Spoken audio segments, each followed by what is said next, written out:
First, you've made no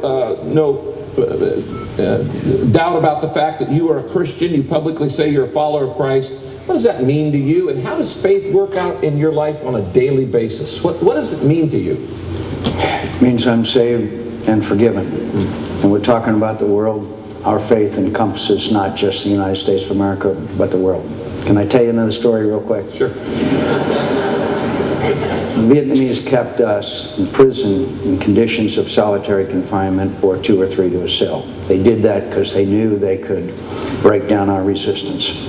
One of the techniques that they used to get information was to take ropes and tie them around your biceps, pull your biceps behind you, loop the rope around your head, pull your head down between your knees, and leave you in that position. You can imagine it's very uncomfortable.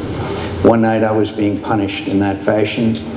All of a sudden the door of the cell opened and a guard came in. A guy who was just what we called a gun guard. He just walked around the camp with a gun on his shoulder. He went like this and then he loosened the ropes.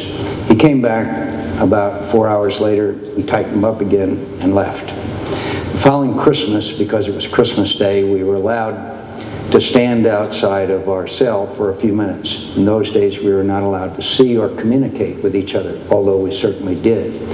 And I was standing outside for my few minutes outside of my cell.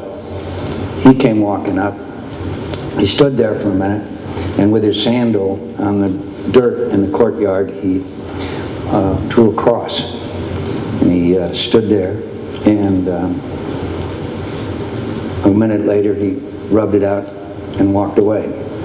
For a minute there was just 2 Christians worshiping together.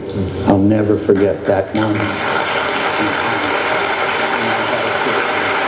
Shared Christmas.